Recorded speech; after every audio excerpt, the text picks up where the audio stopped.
ಮೈಸೂರಿನ ಡೀಟೇಲ್ಸ್ ಪಡೆಯೋಣ. ರಾಮ್ ಲೈವ್ ಅಲ್ಲಿ ಇದ್ದಾರೆ. ರಾಮ್, ಮೈಸೂರು ಅಂತಂದ್ರೆ ಅಲ್ಲಿ ಸಾಕಷ್ಟು ಪ್ರವಾಸಿಗರು ಬರ್ತಾರೆ. ಅದರಲ್ಲೂ ಕೂಡ ಈಗ ಬೇಸಿಗೆ ಸಂದರ್ಭದಲ್ಲಿ ಹೆಚ್ಚಿನ ಸಂಖ್ಯೆಯಲ್ಲಿ ಬರ್ತಿರ್ತಾರೆ. ಅವರಿಗೆಲ್ಲ ದೊಡ್ಡ ಹೊರೆ ಕಾದಿದೆಯಾ ಈ ಸಿಲಿಂಡರ್ ದರದಲ್ಲಿ ಏರಿಕೆಯಾಗಿರೋದು? ಹೋಟೆಲ್ ಮಾಲೀಕರು ಏನ್ ಹೇಳ್ತಿದ್ದಾರೆ ಅಂತ? ಪ್ರತಿಮಾ, ಖಂಡಿತವಾಗಿಯೂ ಹೋಟೆಲ್ ಮಾಲೀಕರಿಗೆ ಇದು ಗಾಯದ ಮೇಲೆ ಬರೆ ಎಳೆದಂತಾಗಿದೆ. ಯಾಕಂದ್ರೆ ಈಗಾಗಲೇ ಗ್ಯಾಸ್ ಸಮಸ್ಯೆಯಿಂದಾಗಿ ಒಂದು ಕಡೆ ಮೆನುವಿನಲ್ಲಿ ಕಡಿತವಾಗಿರೋದ್ರಿಂದಾಗಿ ಹೋಟೆಲ್ನತ್ತ ಗ್ರಾಹಕರು ಮುಖ ಮಾಡ್ತಿಲ್ಲ.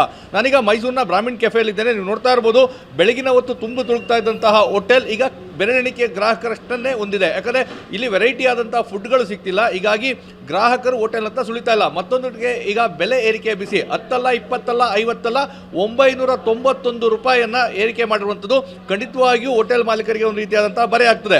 ನೀವು ನೋಡ್ತಾ ಇರ್ಬೋದು, ಈಗಾಗಲೇ ಇಲ್ಲಿ ಟೀ ಮಾಡೋದನ್ನ ಸ್ಥಗಿತ ಮಾಡಿದ್ದಾರೆ. ಅದರ ಜೊತೆಗೆ ಮತ್ತೊಂದು ಇಲ್ಲಿ ನಾಮಫಲಕವನ್ನು ನೋಡ್ತಾ ಇರ್ಬೋದು, ಅಡುಗೆ ಅನಿಲದ ದರವು 1ಕ್ಕೆ 4 ಪಟ್ಟು ಹೆಚ್ಚಾಗಿರೋದ್ರಿಂದ ಅನಿವಾರ್ಯವಾಗಿ ಎಲ್ಲ ಆಹಾರ ಪದಾರ್ಥಗಳನ್ನು 10 ರೂಪಾಯಿ ಜಾಸ್ತಿ ಮಾಡಿದ್ದೇವೆ ಅಂತೇಳಿ ಇದೀಗ 991 ರೂಪಾಯಿ ಜಾಸ್ತಿ ಆಗಿರೋದಾಗಿ ಮತ್ತಷ್ಟು ಬೆಲೆ ಏರಿಕೆ ಮಾಡುವಂಥದ್ದು ಅನಿವಾರ್ಯ ಆಗಿದೆ. ಗ್ರಾಹಕರು ಬರ್ತಾರೆ ಅನ್ನೋ ಪ್ರಶ್ನೆ. ಈ ಬಗ್ಗೆ ಮಾತಾಡಲಿಕ್ಕೆ ಮೈಸೂರು ಜಿಲ್ಲಾ ಹೋಟೆಲ್ ಮಾಲೀಕರ ಸಂಘದ ಅಧ್ಯಕ್ಷರಾದಂಥ ಸಿ ನಾರಾಯಣಗೌಡ ನಮ್ಮ ಜೊತೆಗಿದ್ದಾರೆ. ಸರ್, ಈಗಾಗಲೇ ಬೆಲೆ ಏರಿಕೆ ಒಂದು ಕಡೆ ಆದರೆ ಮತ್ತೊಂದು ಕಡೆ ಗ್ಯಾಸ್ಗಳು ಸಿಗ್ತಾ ಇರಲ್ಲ, ಗ್ರಾಹಕರು ಬರ್ತಾ ಇಲ್ಲ. ಈಗ 991 ರೂಪಾಯಿ ಜಾಸ್ತಿ ಆಗಿರುವಂಥದ್ದು ಇದು ಅಬ್ನಾರ್ಮಲ್ ರೇಟ್ಸ್ ಅಂತ ಹೇಳ್ಬಿಟ್ಟು ನಾನು ಹೇಳಲಿಕ್ಕೆ ಬಯಸ್ತೀನಿ. ಯಾಕೆಂದರೆ ಕೇಂದ್ರ ಸರ್ಕಾರ ಗ್ರಾಹಕರನ್ನ ಹಿತದೃಷ್ಟಿ ಇಟ್ಕೊಂಡು ಮಾಡಬೇಕಾಗಿತ್ತು. ಇದು ಎಸೆನ್ಸಿಯಲ್ಲು ಫುಡ್ಡು ಏನಿದೆ, ಫುಡ್ ರಿಲೇಟೆಡ್ಡು ಗ್ಯಾಸ್ ಇರ್ಬೋದು, ನೀರಿರ್ಬೋದು, ಇವೆಲ್ಲ ಎಸೆನ್ಷಿಯಲ್ ಪ್ರಾಡಕ್ಟ್ಸು ನೀವು ಹಲವಾರು ಟ್ಯಾಕ್ಸ್ಗಳು ತೊಗೊಳ್ಡು ಈ ಮಟ್ಟಿಗೆ ನೀವು ವ್ಯಾಪಾರ ಮಾಡ್ತಾಯಿದ್ದೀರಿ. ನೀವು ಅದನ್ನು ಬಿಟ್ಬಿಟ್ಟು ಪ್ರೈವೇಟ್ನವ್ರಿಗೆ ಕೊಡಿ, ಇದನ್ನು ಅವರು ಲಾಭ ನಷ್ಟ ರೀತಿಯಲ್ಲಿ ಅವರು ಹೊಂದಾಣಿಕೆ ಮಾಡ್ಕೊಂಡು ಮಾಡ್ತಾರೆ. ನೀವು ಸರ್ಕಾರ ಯಾಕೆ ನಿಮ್ಮ ಕೈಯಲ್ಲಿ ಇಟ್ಕೊಂಡಿದ್ದೀರಾ?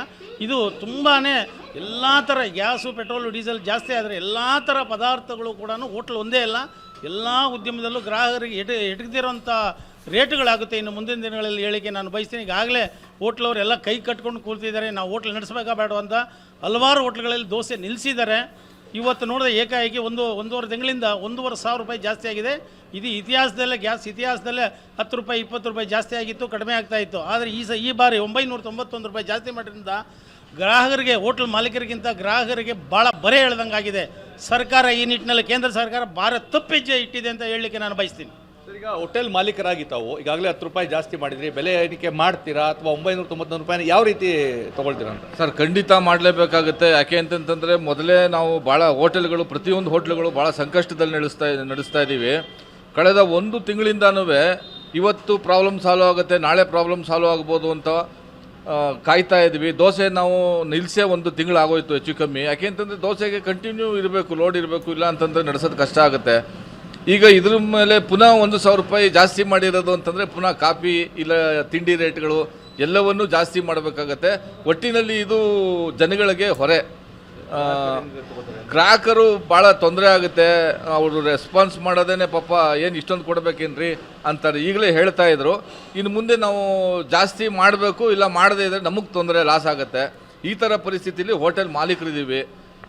ಸರ್ಕಾರ ಇದನ್ನು ಇನ್ನೂ ನೋಡಿ ನಿರ್ಧಾರ ಮಾಡಿ ಕಡಿಮೆ ಮಾಡೋದಂತೂ ತುಂಬ ಒಳ್ಳೆಯದು. ಇಲ್ಲ ಅಂತಂದರೆ ಹೋಟೆಲ್ಗಳು, ಸುಮಾರು ಹೋಟೆಲ್ಗಳು ಬಾಗಿಲಾಕೋದು ಖಚಿತ.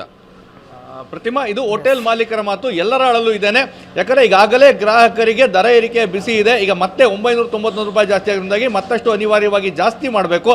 ಆದರೆ ಗ್ರಾಹಕರು ಹೋಟೆಲ್ ಹತ್ರ ಬರ್ತಾರಾ ಇಲ್ವಾ, ಇದು ಒಂದು ಗೊಂದಲಕ್ಕೆ ಸಿಲುಕಿದ್ರೆ, ಮತ್ತೊಂದು ಕಡೆ ಹೋಟೆಲನ್ನೇ ಬಂದ್ ಮಾಡಿಬಿಡೋಣ ಅನ್ನೋ ಒಂದು ನಿರ್ಧಾರಕ್ಕೆ ಹೋಟೆಲ್ ಮಾಲೀಕರು ಮುಂದಾಗ್ತಾ ಇದ್ದಾರೆ.